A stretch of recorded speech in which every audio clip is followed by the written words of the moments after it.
This episode is brought to you by Sabio, the #1 coding bootcamp for veterans. Visit sabio.la/military to learn more.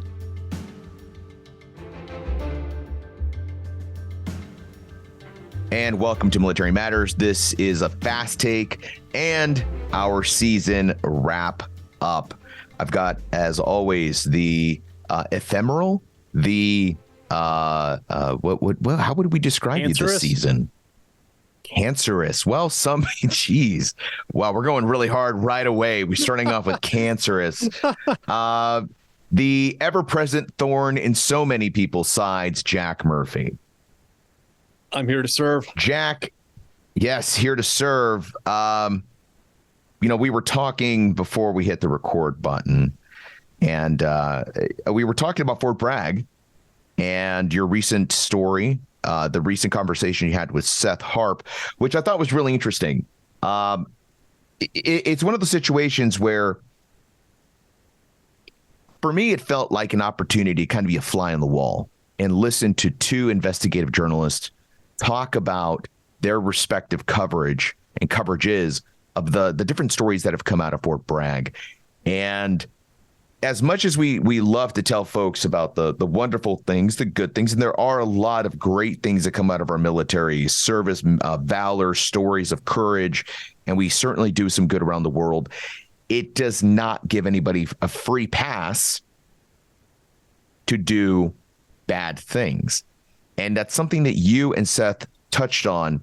In a world of covert operations and secrecy and elite programs and elite soldiers, there's a tendency to project that secrecy onto the things that start becoming illegal, that start becoming dangerous.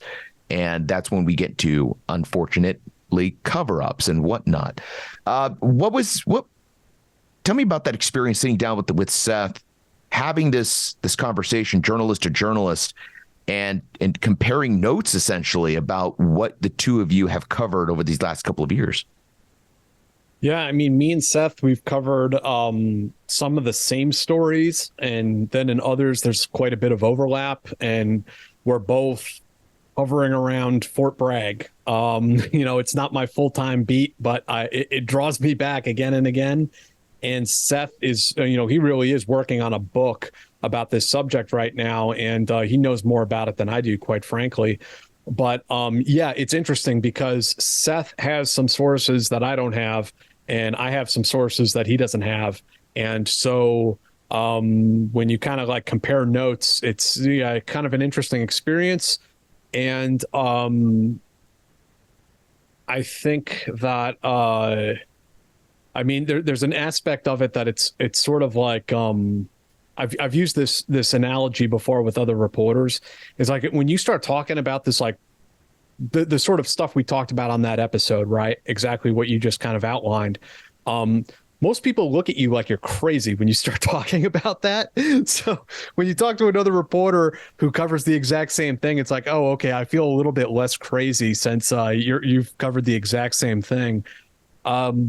But I mean, it also underscores the seriousness of it that, it's not just a couple people talking to me about it. This is actually a much more robust story that concerns a lot of people, a lot of Fort Bragg families, a lot of Fort Bragg soldiers.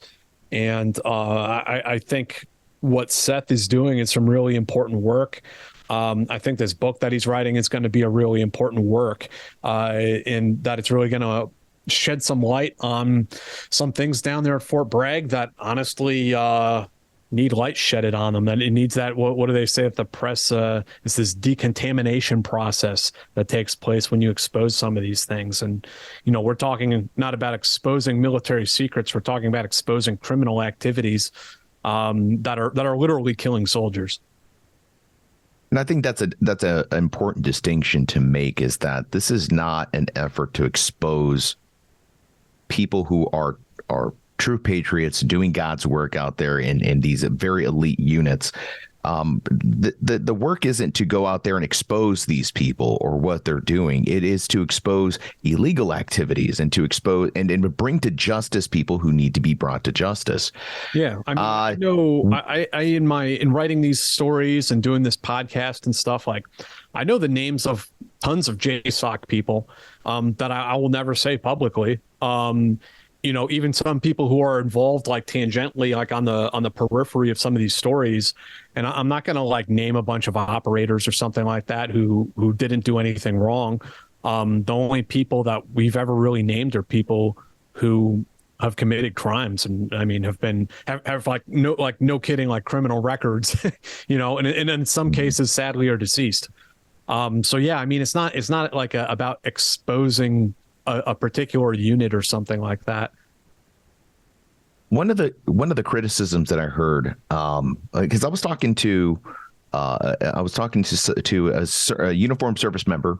Speaking of protecting our sources, right? Uniformed service members talking to a guy, and I was talking to him about this particular 2-part story that we did on Fort Bragg, and his concern was lots of these sources are unreliable. They're not good people. They're probably out to do something, and a lot of these guys get so wrapped up in the story that they don't do their due diligence. And I can understand to an extent that it must be hard to do due diligence on some of these stories because it kind of goes back to human. I'm a humanter, folks. I'm not some special forces guy, obviously.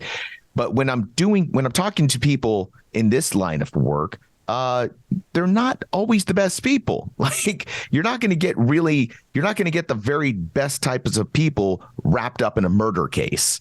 So how do you do that, Jack? How do you deconflict these sketchy sources, and how do you stay out of being wrapped up in the story in and of itself?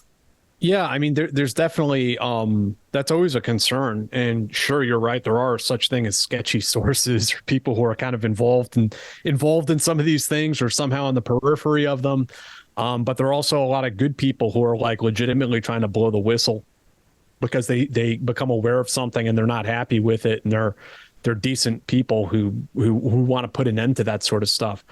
But the like larger claims that I've made and that I think Seth is, I mean, I can't speak for Seth, but I think the larger claims in his work is documented. So it's not just, something a source told me. When I say that there is a Green Beret being charged with the human trafficking of a minor under the age of 16, that is not coming from a source. That's coming from a charge sheet. Okay. That's actually documented. And, you can get as mad at me as you want and say I'm fake news, but listen, man, those police documents aren't going away. The military documents I have about, members of a certain unit being charged for cocaine possession or trafficking.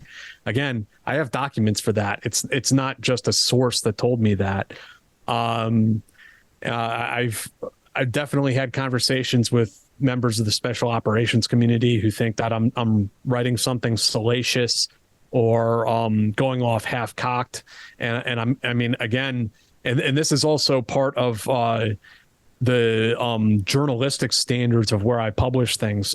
So like when I write a story for connectingvets.com, which is a part of a larger company called Odyssey, they have standards. I cannot just like start accusing people of heinous crimes like sex trafficking with just on a word, just on someone's word. They're going to need me to have documentation to demonstrate that before going to press with it.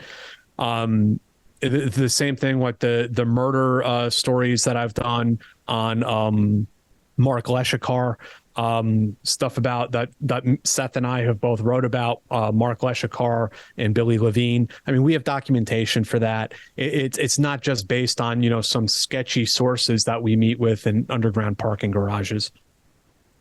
And it's interesting too, because we have the same standards here. We all of our stories go through an editor who listens to all of our episodes, and he's come back and said, "Hey, ask Jack about this. This needs clarification. That needs clarification. Can we verify this? If we can't verify it, we take it out, or we figure out how we're going to explain that. Or if it's a correction, we put the correction in there." Yeah, and I appreciate that due diligence, and I think a lot of folks do appreciate the work that you and Seth are doing.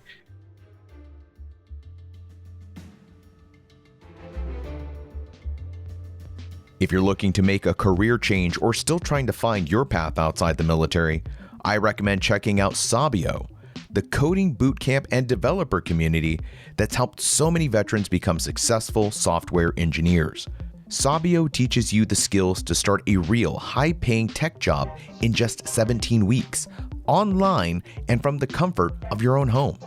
Visit sabio.la/military to learn how you can use your VA benefits to enroll. That's sabio.la/military. I want to bring it back to the rest of the season. We opened the season with a hurricane, and it seems like forever ago. We do 10-episode seasons. Sometimes this one, I think we went into 11 or 12 simply because we had a lot to say this season. We opened the season up back in October last year, right? Like yeah. I didn't realize October. So we opened it up with a story about Hurricane Ian. And it was one that was really near and dear to me because I got to go down there and do some relief efforts, and I saw the damage that hurricane could do.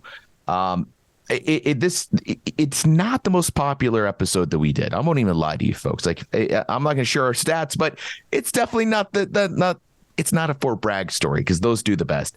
This was a story that got some minimal traction, but it is a story that will always live with me because it's one that I lived through. And I sat and talked with these Air Force veterans, Navy veterans, different folks that were in Sarasota that lost everything. And then hearing them talk about, we watched military trucks come through here. And I remember this one gentleman, he was so emotionally charged. He was like, I saw them guys show up with rifles and guns, and they secured the whole area, and it made me feel proud to be an American because they were taking care of us, and they were giving us food and water, and they made sure that no looters showed up. And, and it was beautiful to hear them appreciate the National Guard, America's service members internally. And it warmed my heart. We talked about North Korea. Jack, a lot has happened in the world since October 27th. North Korea, we talked about North Korea. We talked about, it was a two-parter, and we talked about the world post GWAT. We talked about, I believe we talked with retired Special Forces. That's David Maxwell. Colonel Dave Maxwell, and discussing the current modern state of North Korea.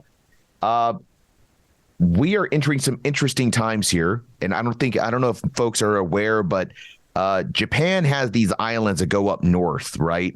And it's contested with Russia. And then down south, we have islands, of course, that are contested by the Chinese. And then right there, you've got South Korea, North Korea, China, Russian.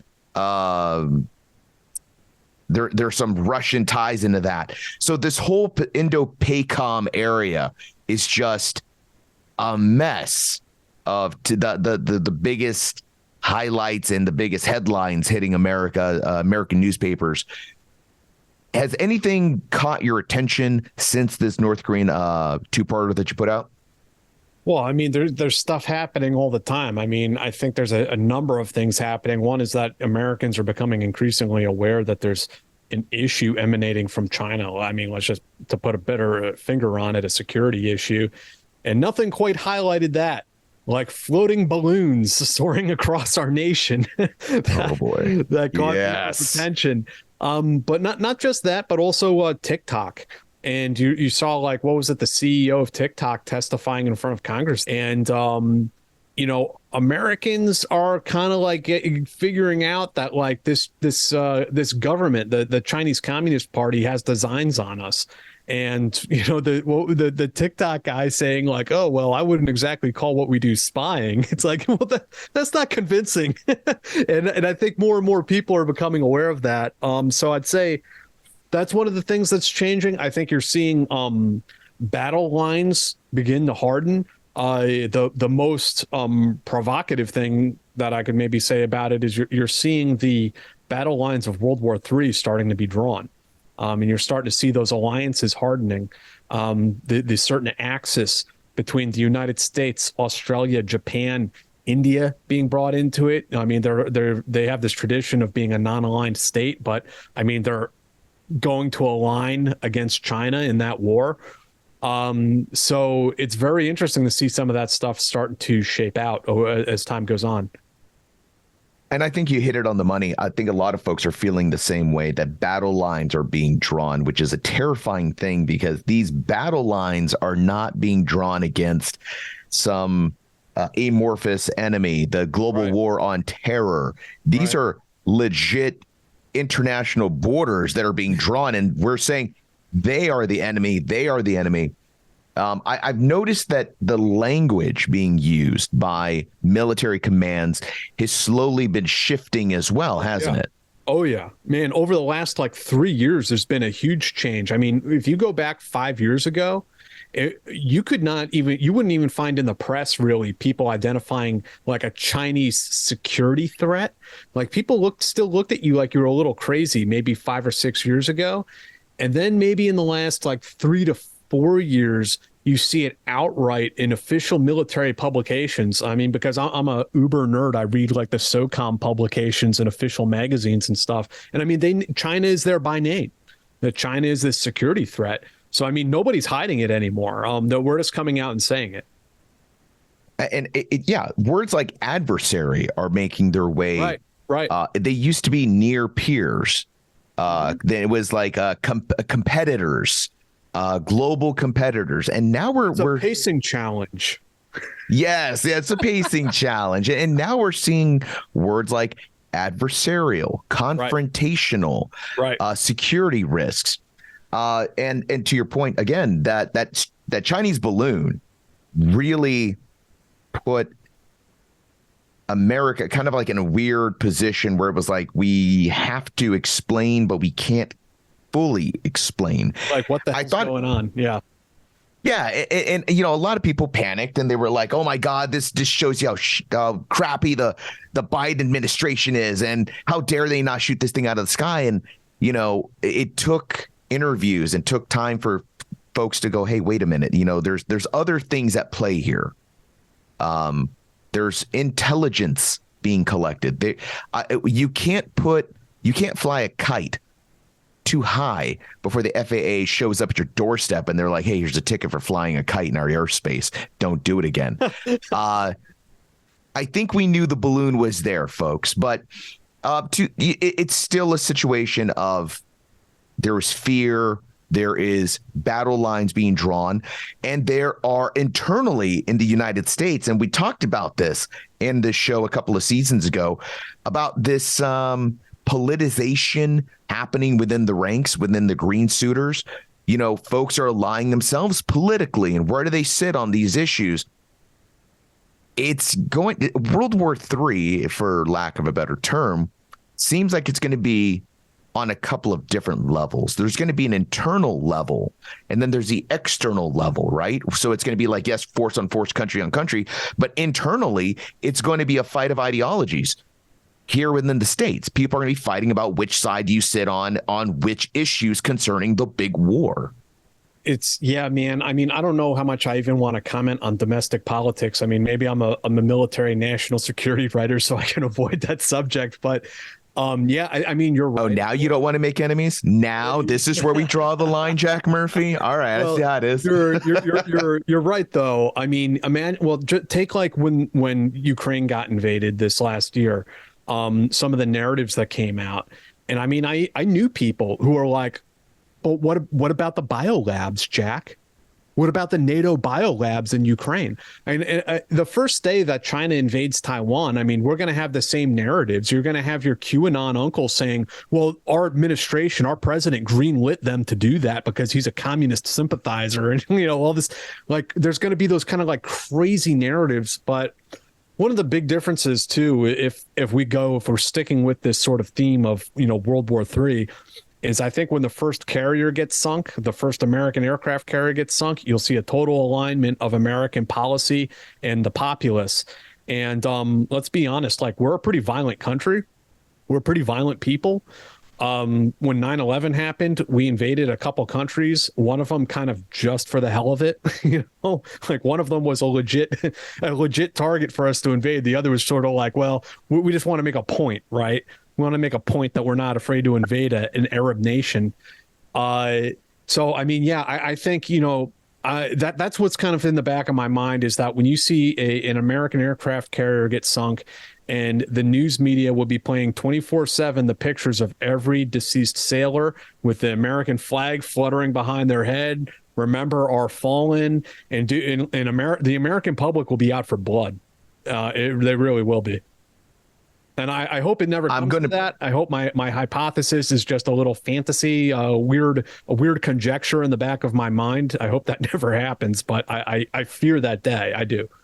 It's not going to happen, because the minute we all start going to war, aliens are going to show up. They're going to shut it all down, and I finally get my final closer is going to be this big alien conversation. It's gonna be great, Jack. I feel like that's a variation of like JC and his boys, and the angels come down from heaven and stop the war from happening. But man, we don't have a good track record, man. Like, we go to war with each other, and like millions of people get killed, and it's terrible. I love that's our fallback plan, is like, look, either Jesus exactly. or aliens, folks. The aliens stop us. Roll the dice. We talked about Fort Bragg, and I before we hang this one up, I want to get your opinion as a former Fort Bragg baby yourself. The old Bragster's getting retired. That name is being put under. It's going to be put into. I like to think they're going to take that sign. This is Welcome to Fort Bragg. They're going to put it in a crate and put it in a warehouse, like in Raiders of the Lost Ark. So it's now we have top men working on it. Top men. Liberty. What do you think, Jack? What do you think about Camp Liberty? It does have a very Green Zone kind of sound to it, doesn't it? Exactly. Yeah, there's something a little like Freedom Fries-esque about it. Yeah.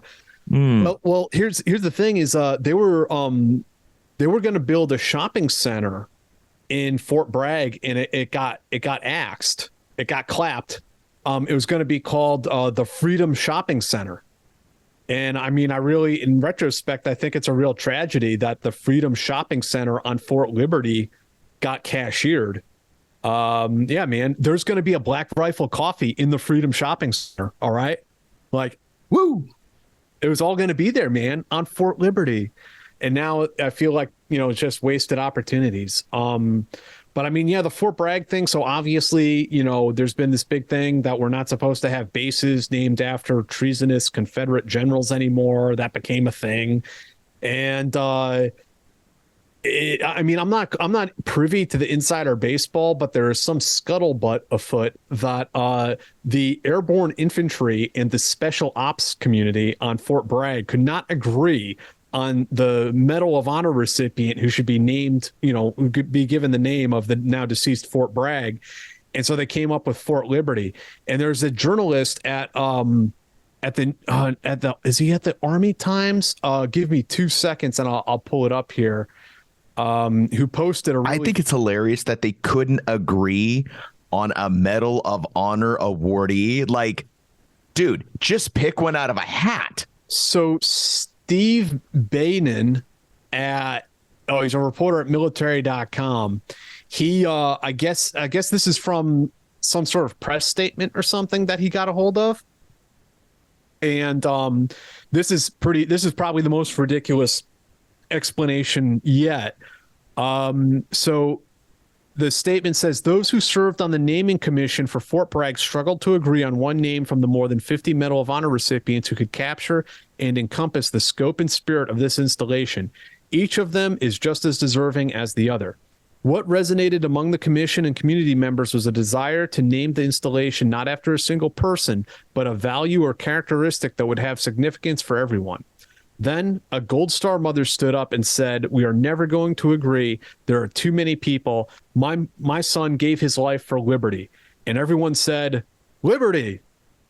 Fort Bragg is currently in the planning process for the name redesignation, which will be a phased approach culminating with a ceremony on June the 2nd. So this is the lore, the deep lore behind the renaming of Fort Bragg. Look, man, Liberty. I'm not trying to say that didn't happen. Yeah, I want sources. That was Steve's point. He said here, "I find it hard to believe this anecdote at the end is true. If anyone out there is a witness, I'd love to hear from you." So I don't know if anyone actually witnessed this story, this anecdote unfold at the naming commission. I guess you can contact Steve and let him know. Because it feels a little bit of a tall tale.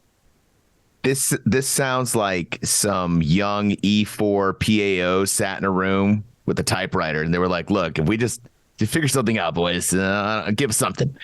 Like there it was. Like it sounds too cinematic. Yeah. And there are plenty of 50 people they could have named this fort after. I'm not happy with Liberty. It's just a dumb name. It's a dumb name. It's not. It doesn't celebrate the name. A person who is deserving of that, right? Everything else has a name. For crying out loud, if anything deserves a rename, it's probably Fort Hood. Renaming Hood. Yeah, and that one, hopefully, it won't be like Camp, Fort Freedom or Fort. I don't know, Fort Do What You Want. They might call it Fort We Don't Murder. Fort No Murder. Oh my God.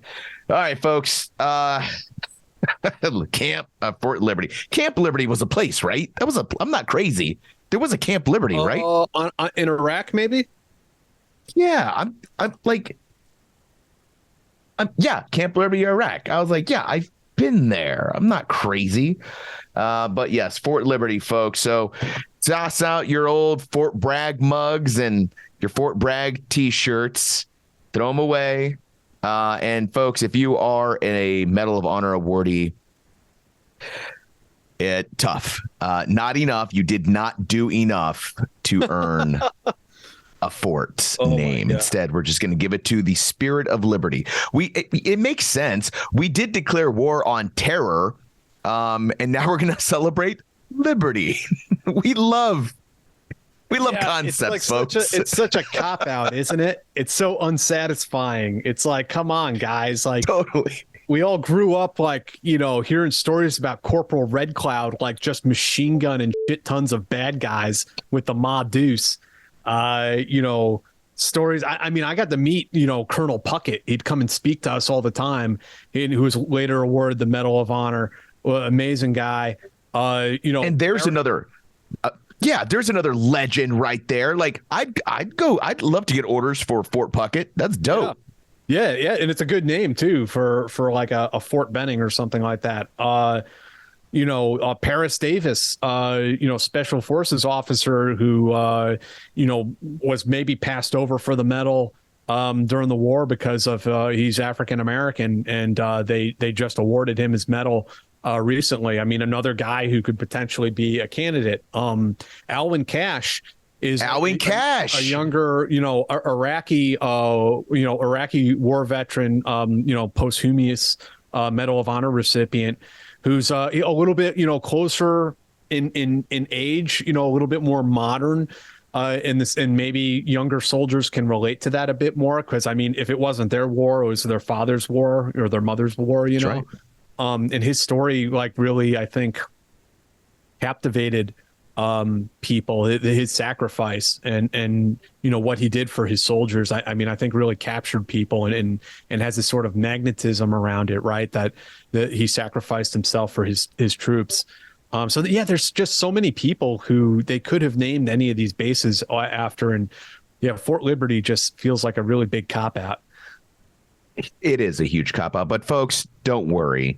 There are plenty of Confederate roads and hills and gates that have to be renamed. So you might get to run up, Puckett Hill, or you might come through the Alwyn Cash Gate, or any variety. There, maybe some of them will get a shopping center named after them. A shopping center, nothing. And you know what? Honestly, nothing embodies the American spirit like a shopping center. Yeah, folks, I'm Rod Rodriguez. That's Jack Murphy. We just wrapped up our season 6, I believe. I want to say 6. We are always looking to hear from you folks. If you have any interesting story ideas, feedback, you can hit us up at militarymatters@stripes.com. That is the official email for us, militarymatters@stripes.com. If you have a tip, story idea, that's where you want to send it. If you have anything in particular for Mr. Jack Murphy, you want to talk to him, you can send all your hate mail to where?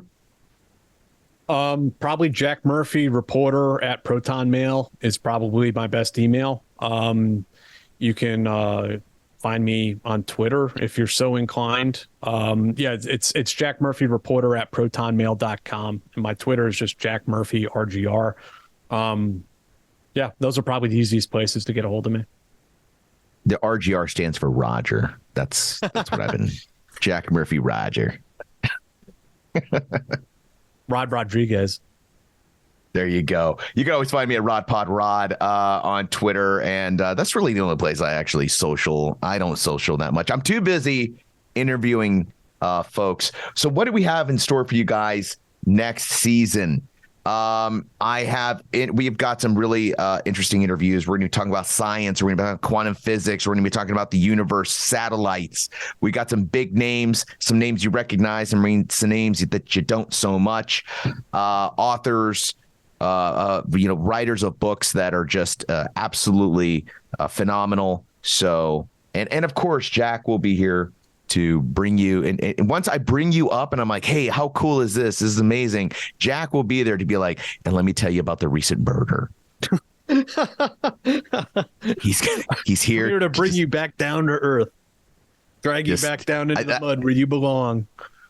I got to keep Jack's. I tried to do Jack's episodes interspersed. Otherwise, you just get like this depressive state for 3 or 4 episodes. It's so dark. Hey, remember that story? I remember the Halloween episode I did a ways back with all the ghost stories. Yes, I could do one of those again. That's a. We need to do that. So I was thinking this Halloween, we should do a ghost hunt. Rod and Jack, we're gonna spend a night in like a Civil War battlefield, and awesome. You're not gonna hear. Yeah, you're not going to get ghosts. You're just going to get two. You're just going to get 2 crusty veterans sitting over beers talking about the old days. I'll bring the tape recorder so I can capture the what do they call them? EVPs. EVPs. Yeah. You're going to find out that you have haters on the other side too. Yeah. You suck, Jack. All right, folks. Hack. It really. You hack. I love it. All right, for realsies this time. That's it for us. We'll see you probably. We're shooting for April. Although we try not to do time stuff on podcasts because God only knows when you listen to this. But next season, give us a couple of weeks. We're going to put this whole thing together. I'm Rod Rodriguez. That was Jack Murphy. Thank you for another amazing season. Military Matters. Of course, go to stripes.com and check out Stars and Stripes Digital. Use promo code podcast and you get 50% off your digital subscription, and do that stuff because that's what pays the bills. We will catch you all at the next episode.